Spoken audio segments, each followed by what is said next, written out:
Welcome to অগ্রগতি Anjana's kitchen and blog. নমস্কার, অগ্রগতি অঞ্জনার কিচেন অ্যান্ড ব্লগে সকলকে জানাই স্বাগত। আজকে আমার ম্যারেজ অ্যানিভার্সারি ছিল, আর এই ম্যারেজ অ্যানিভার্সারি উপলক্ষে আমি বাড়িতে তৈরি করেছিলাম অতি সাধারণ সুস্বাদু একটি চাটনি রেসিপি, পেঁপে দিয়ে প্লাস্টিক চাটনির রেসিপি। আমরা সকলেই জানি পেঁপে কাঁচা এবং পাকা খাওয়াটা কতটা উপকারী শরীর এবং স্বাস্থ্যের জন্য। পেঁপে খাওয়ার উপকারিতার সম্বন্ধে আমার ছোট্ট একটি চার্ট দেওয়া থাকলো ভিডিওটির শেষে। তাহলে চলুন দেখে নেওয়া যাক আজকে আমি এই প্লাস্টিক চাটনি কিভাবে তৈরি করেছিলাম। প্রথমেই আমি একটি পেঁপে নিয়েছিলাম, পেঁপেটির অর্ধেকের একটু বেশি অংশ কেটে নিয়েছিলাম আজকের এই প্লাস্টিক চাটনিটি তৈরি করবার জন্য। এখানে দেখতে পাচ্ছেন আমার হাজবেন্ড পেঁপের খোসা ছাড়িয়ে প্লাস্টিক চাটনি যেভাবে কেটে নিতে হবে গ্রেটার দিয়ে সেইভাবে কেটে দিচ্ছে। আমার হাজবেন্ড কেন সবজি কেটে দিচ্ছে দেখে হয়তো একটু অবাক হয়েছেন, কারণ আমার হাতের আঙুলটা কেটে গিয়েছিল, সেই কারণেই আজকে ও আমার একটু সাহায্য করে দিচ্ছে এই চাটনি রেসিপিটি তৈরি করার জন্য। যে দেখুন আমার হাতের আঙুলের মাথার কাছটাই কেটে গিয়েছিল, আমি লাল ওষুধ দিয়ে রেখেছি। লাল ওষুধ দিলে কি হয়, তাড়াতাড়ি যে কোনো কাটা জায়গা তাড়াতাড়ি ভেতর থেকে শুকিয়ে যায়। দেখুন পেঁপেটাকে গ্রেটার দিয়ে এরমভাবে পাতলা পাতলা করে গ্রেট করে নেওয়া হয়েছিল, আর এরম পাতলা পাতলা দেখতে হয়েছিল। প্লাস্টিক চাটনির জন্য কিন্তু এইভাবে গ্রেট করে নিতে হবে। পেঁপেটা গ্রেট করে নেওয়ার পর এবার আমি প্রেসার কুকারে অল্প একটু জল দিয়ে সেদ্ধ করতে বসিয়ে দিয়েছিলাম। আর এই প্লাস্টিক চাটনির মধ্যে দেওয়ার জন্য আমি বেশ কিছু কাজু বাদাম, কিশমিশ আর একটি লেবু নিয়েছিলাম।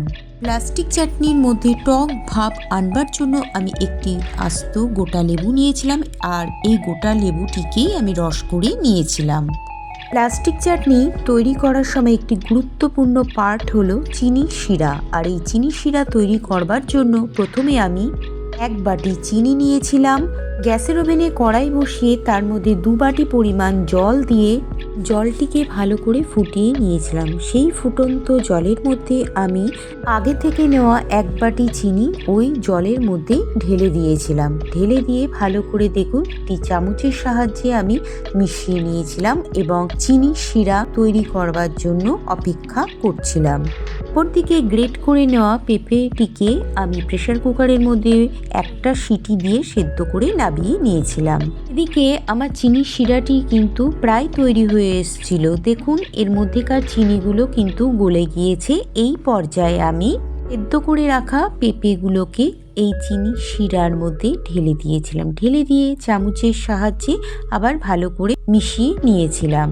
সেদ্ধ করে রাখা পেঁপেটিকে চিনি শিরার সঙ্গে ভালো করে মিশিয়ে নেবার পর এবার কাজু ও কিশমিশটিকে আমি পেঁপের মধ্যে ঢেলে দিয়েছিলাম।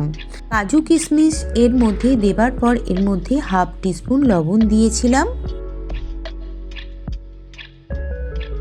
প্লাস্টিক চাটনির মধ্যে লবণটা দেওয়া হয়ে গেলে ভালো করে মিশিয়ে নেবার পর আমার সেই একটি গোটা লেবুর যে রস করে নিয়েছিলাম সেই রসটিকে চাটনির মধ্যে এবার আমি ঢেলে দিয়েছিলাম। লেবুর রসটিকে চাটনির মধ্যে ঢেলে দেবার পর আবার একটি চামচের সাহায্যে ভালো করে চাটনির সাথে মিশিয়ে নিয়েছিলাম।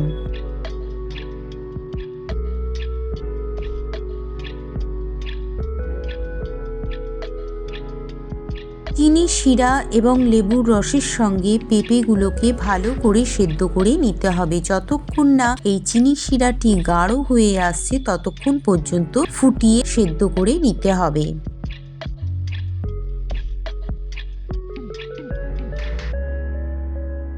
আমি চিনি শিরা তৈরি করতে এখানে 1 বাটি চিনি দিয়েছিলাম। আপনারা চিনির স্বাদ অনুযায়ী চিনিটা ব্যবহার করবেন। চিনি শিরাটি ফুটিয়ে দেখুন অনেকটাই শুকিয়ে গেছে এবং গাঢ় হয়ে এসেছিল। এই পর্যায়ে আমি কড়াইয়ের থেকে প্লাস্টিক চাটনিটিকে নামিয়ে নিয়েছিলাম।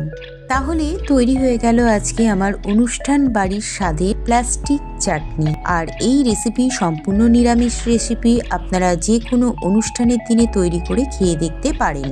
আমার আজকের এই অতি সাধারণ ও সুস্বাদু প্লাস্টিক চাটনি রেসিপিটি আপনাদের কাছে কেমন লাগলো অবশ্যই একটি কমেন্ট করে জানাবেন। ভালো লাগলে আমার চ্যানেলটিকে লাইক, কমেন্ট, শেয়ার করে দেওয়ার অনুরোধ রইল। আর সবশেষে পেঁপে খাওয়ার উপকারিতা সম্বন্ধে একটি গুরুত্বপূর্ণ তথ্য আমি আপনাদের সঙ্গে শেয়ার করে নিলাম। তাহলে আজকের ভিডিওটি আমি এখানেই শেষ করলাম। সকলেই হেলদি খাওয়া দাওয়া করবেন ও ভালো থাকবেন।